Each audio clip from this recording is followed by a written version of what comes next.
Mafia Mukhtar को मिट्टी में मिले 2 दिन बीत चुके हैं, लेकिन उसकी मौत से जुड़े नए नए खुलासे हो रहे हैं।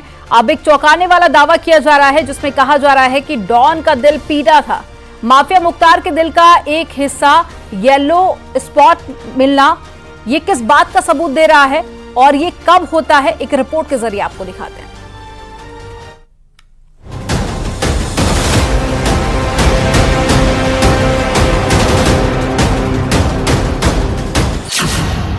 माफिया की मौत पर बड़ा खुलासा, डॉन का दिल क्यों पड़ा पीला।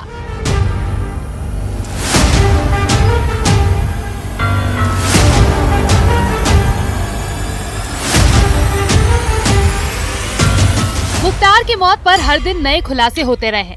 अब एक खुलासा डॉन के दिल से जुड़ा हुआ है।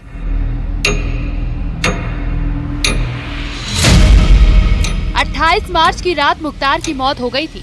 मौत के बाद 5 डॉक्टरों के पैनल ने मुख्तार अंसारी का पोस्टमार्टम किया था। सूत्रों की माने तो रिपोर्ट में गैंगस्टर के दिल में एक येलो स्पॉट मिला था। हार्ट का कुछ एरिया पीला पड़ चुका था।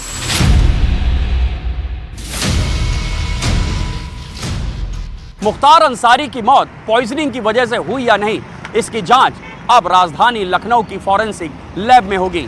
बांदा मेडिकल कॉलेज ने मुख्तार का विसरा और दिल का कुछ हिस्सा लखनऊ फॉरेंसिक लैब में परीक्षण के लिए भेज दिया है।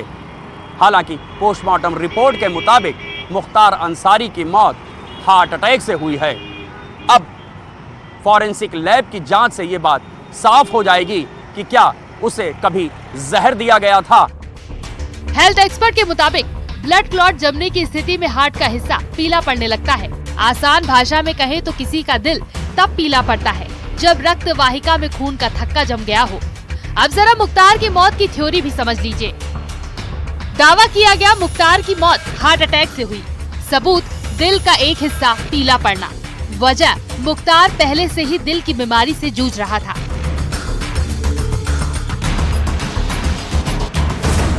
यानी डॉन के दिल ने उसके साथ दगा किया, जबकि जहर वाली हर थ्योरी फेल साबित नजर आ रही है। फिलहाल माफिया मिट्टी में मिल चुका है और उसकी मौत को लेकर तरह तरह की अफवाहें तैर रही हैं। लेकिन मेडिकल रिपोर्ट से ये साफ पता चलता है कि उसकी मौत का कारण हार्ट अटैक ही था।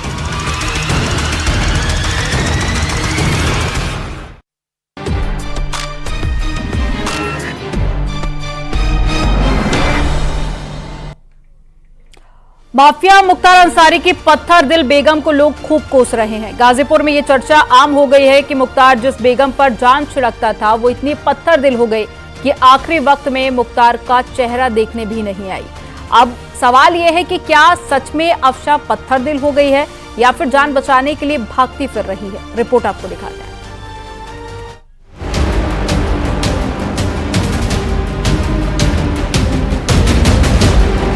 जिस पर जान छिड़कता था मुख्तार, जिस पर दिल हार बैठा था मुख्तार, जिसके लिए अपराध का साम्राज्य खड़ा कर दिया, माफिया की वही बेगम बड़ी बेवफा निकली। ना जेल में मिलने आई वो, ना मौत का मातम मनाने आई, और तो और जनाजे से पहले आखिरी बार चेहरा देखने भी नहीं आई मुख्तार की बेगम। आपसा की पत्थरदिली के चर्चे अब खूब हो रहे हैं। लोग मुख्तार के जनाजे में आपसा के न आने पर अब सवाल उठा रहे हैं। दावा किया जा रहा है कि आपसा को अपनी आज़ादी इतनी प्यारी है कि पुलिस से बचने के लिए उसने मुख्तार का अंतिम बार चेहरा तक देखना मुनासिब नहीं समझा। वजह साफ है, अफशा को पुलिस तलाश रही है। अगर वो शौहर के जनाजे में शामिल होती तो पकड़ी जाती। यही वजह है कि उसने दिल पर पत्थर रखकर जनाजे से दूरी बनाए रखी। बताया जाता है कि एक समय ऐसा भी आया जब अफशा अंसारी ही गैंग के सारे फैसले लेने लगी। मुख्तार जेल से जो भी हुक्म सुनाता उसको गैंग मेंबर्स से पालन करवाने की जिम्मेदारी भी निभाने लगी। अब मुख्तार मिट्टी में मिल चुका है। ऐसे में अफशा का 40 दिन तक किसी के हाथ आना लगभग नामुमकिन नजर आ रहा है। लेकिन पुलिस के लिए उसे पकड़ना बेहद जरूरी है, क्योंकि मुख्तार के बाद अफशा ही वो शख्स है जिसे IS 191 गैंग से जुड़े तमाम राज पता है। Bureau report news 18।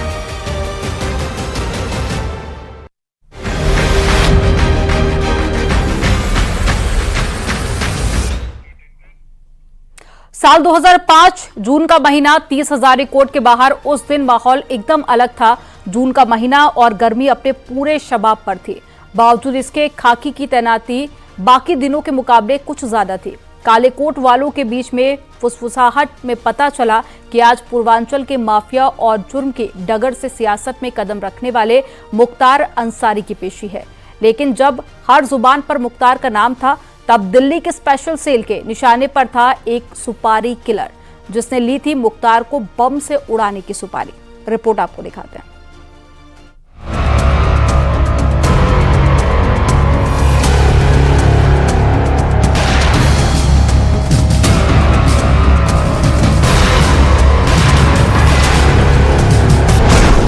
माफिया की सुपारी का 9 साल पुराना किस्सा।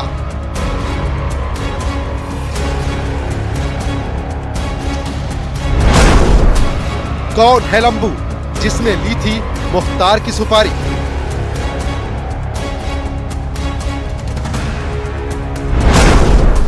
तब किसने रची थी मुख्तार को मारने की साजिश?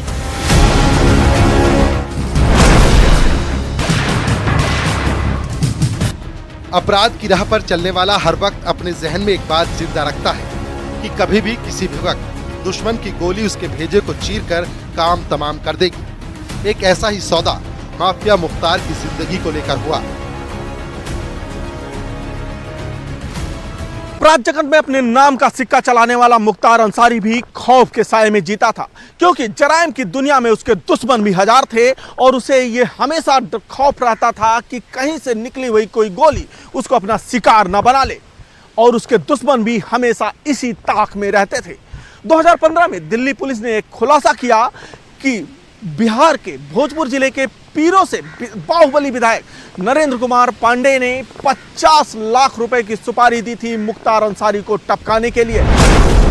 23 जून 2015, 30 हजारी कोर्ट दिल्ली।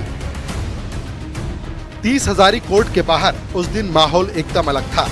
जून का महीना और गर्मी अपने पूरे शबाब पर थी। बावजूद इसके खाकी की तैनाती बाकी दिनों के मुकाबले कुछ ज्यादा थी। काले कोट वालों के बीच फुसफुसाहट से पता चला आज पूर्वांचल के माफिया और जुर्म की डगर से सियासत में कदम रखने वाले मुख्तार अंसारी की पेशी है। उस हलचल से थोड़ी ही दूरी पर दिल्ली पुलिस की स्पेशल सेल एक विशेष मिशन पर थी, क्योंकि दिल्ली पुलिस की स्पेशल सेल को ये जानकारी मिली थी कि बिहार मूल का रहने वाला एक कुख्यात अपराधी राजधानी दिल्ली आ रहा है और जो राजधानी दिल्ली में आने के बाद एक बड़े आपराधिक वारदात को अंजाम देने वाला है। लिहाजा इस मामले की गंभीरता को देखते हुए दिल्ली पुलिस की स्पेशल सेल ने 30 हजारी कोर्ट के पास में ही स्थित महाराणा प्रताप ISBT के पास एक पूरे ऑपरेशन को अंजाम देने के लिए वहां पर रणनीति बनाई और उसके बाद उस शातिर अपराधी को धर दबोचा। 9 साल पहले की ये कहानी उस वक्त शुरू हुई जब जेल में बंद मुख्तार अंसारी को मारने का प्लान तैयार हुआ।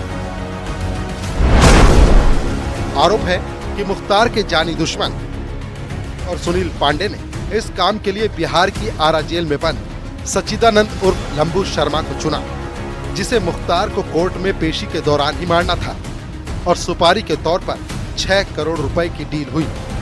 लेकिन तब लंबू बिहार की जेल में बंद था और मुख्तार को मारने के लिए उसे बाहर लाना जरूरी था। इसके तहत 2015 के जनवरी के महीने में अपराधी लंबू शर्मा और अखिलेश को भगाने के लिए आरा की डिस्ट्रिक्ट कोर्ट में मानव बम वहां धमाका करती है और उसके बाद ये दोनों अपराधी वहां से फरार हो जाते हैं और ये ताक में रहते हैं कि कब मुख्तार अंसारी पे हमला किया जाए। जिस तरीके से आरा के कोर्ट में मानव बम से धमाका कराया गया था, कुछ उसी तरीके से मुख्तार अंसारी की पेशी के दौरान लंबू शर्मा धमाका कराना चाहता था, जिससे कोर्ट में ही मुख्तार अंसारी की मौत हो सके। बम धमाके के बाद लंबू जेल से फरार हो चुका था। अब उसके 2 मिशन थे, एक बम तैयार करना और दूसरा मुख्तार को मारने के लिए एक सुसाइड बॉम्बर की तलाश। मुख्तार को मारने की सुपारी के 50 लाख रुपए उसे एडवांस के तौर पर मिल चुके थे। 23 जून 2015 को 30 हजारी कोर्ट में मुख्तार की पेशी थी। लंबू मुख्तार को मारने के लिए दिल्ली के लिए निकल पड़ा। इधर दिल्ली पुलिस की स्पेशल सेल को खुफिया सूत्रों से जानकारी मिली कि लंबू ने बम बनाने का सामान खरीदा है और वो दिल्ली आ रहा है। स्पेशल सेल इस साजिश को नाकाम करने के लिए निकल पड़ी, जहां उसका सामना हुआ बिहार के कुख्यात सुपारी किलर से। जेल में बंद माओवादी भारत सक्सेना का चेला और महज 12 साल की उम्र में मर्डर करने वाला लंबू शर्मा कॉन्ट्रैक्ट किलिंग के लिए कुख्यात था। बम बनाना उसके लिए बच्चों का खेल था। सच्चिदानंद उर्फ लंबू ने महज 12 साल की उम्र में ही साल 2004 में क्राइम की दुनिया में कदम रख दिए थे। उसने पहला कत्ल एक लड़की के लिए किया। वो बम बनाने और कॉन्ट्रैक्ट किलिंग में माहिर था। एक पुलिस अधिकारी ने दावा किया था कि वो नेचुरल किलर जैसा दिखता है। हालांकि ये दुर्दांत सुपारी किलर भी मुख्तार को मारने में नाकाम रहा था, लेकिन माफिया की मौत के बाद उससे जुड़ा ये किस्सा जिंदा हो उठा है। गोरखपुर से न्यूज़ 18 के लिए राम गोपाल द्विवेदी की रिपोर्ट।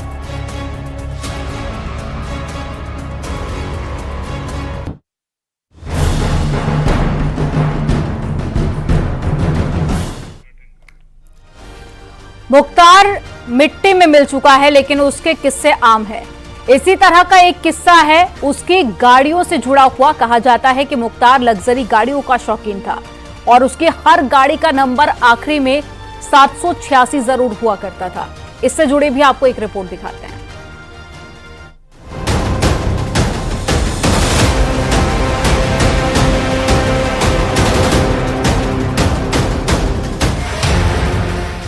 लग्जरी गाड़ियां, लकी नंबर।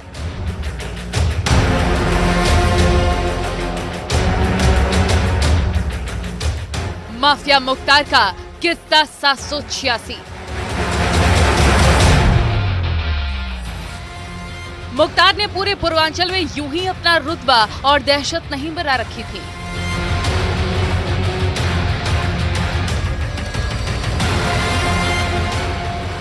वो अपराधों से कमाए पैसों से लेविश लाइफ मेंटेन करने के लिए तमाम तरह के काम करता था।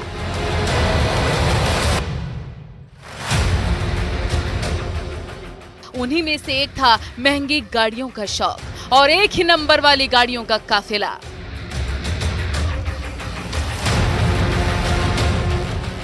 गाड़ियों का और हथियार का तो शौकीन था। 786 नंबर का एक समय भौकाल था। उसकी 7 सफारी एक साथ चलती थी। कब किस में बैठा है कोई भरोसा नहीं। मुख्तार अंसारी का गाजीपुर से लेके मऊ बनारस ये सब दबदबा था उसका, एक समय था उसका। मुख्तार जब गैंगस्टर से विधायक बना तो गाड़ियों का शौक उनके काफिले के रूप में भी दिखने लगा।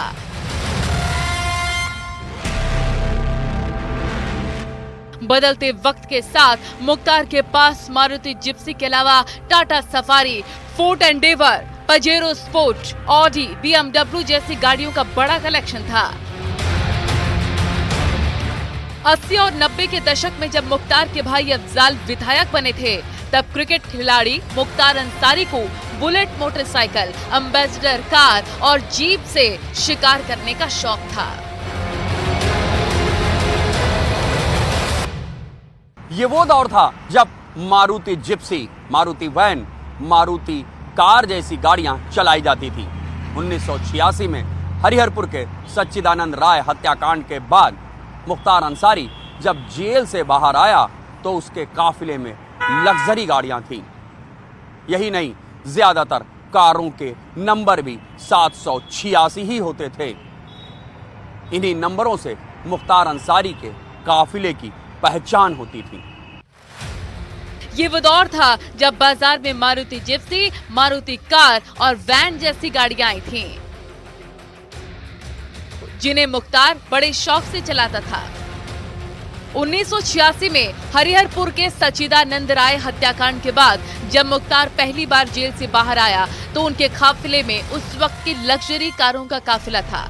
मुख्तार अंसारी के काफिले में चलने वाली सभी गाड़ियों की संख्या भी 786 थी।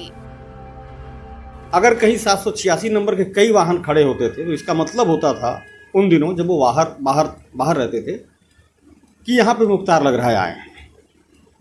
तो 786 चूँकि पवित्र अंक है, एक जो लोग इस्लाम को मानते हैं उनके लिए पवित्र है।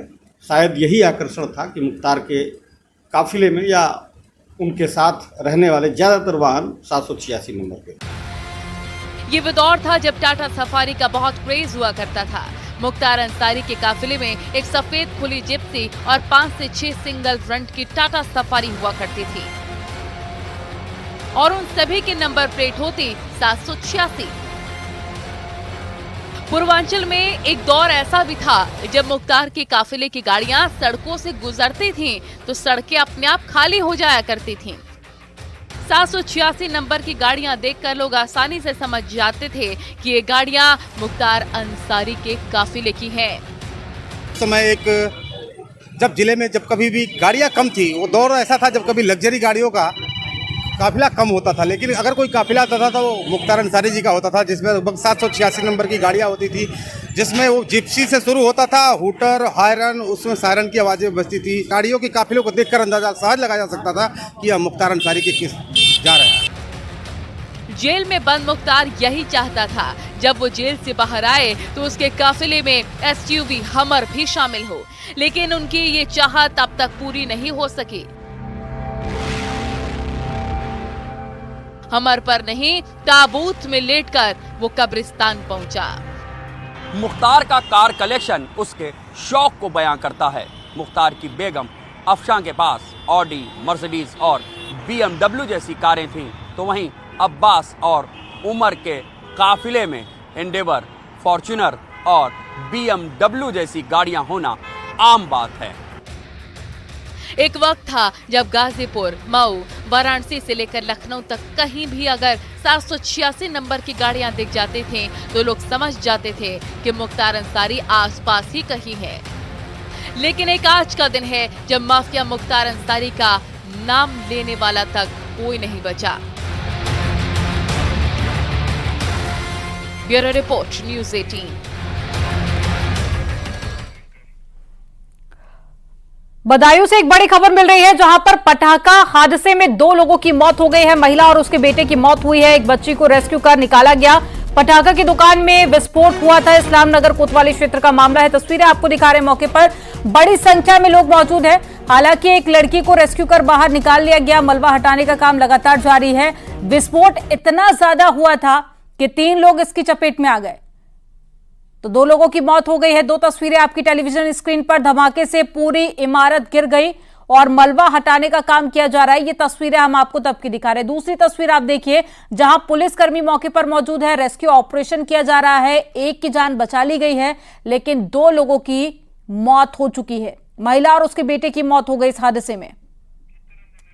और ज्यादा जानकारी के साथ में चितरंजन जुड़ गए हैं। चितरंजन, कैसे हुआ था ये धमाका और क्या अपडेट है पूरे मामले में?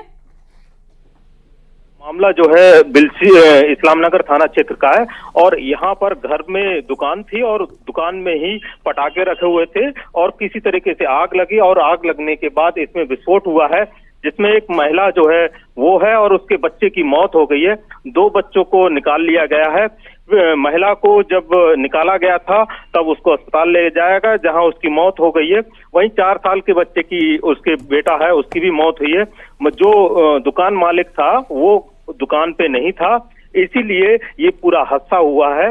और बताया जा रहा है कि ये लाइसेंस धारी था और शादी बारातों में ये इस पटाखे बेचने का काम करता था। तो ये पूरी घटना इस्लाम नगर से निकल के आ रही है। जी, जानकारी साझा करने के लिए बहुत शुक्रिया चितरंजन आपका।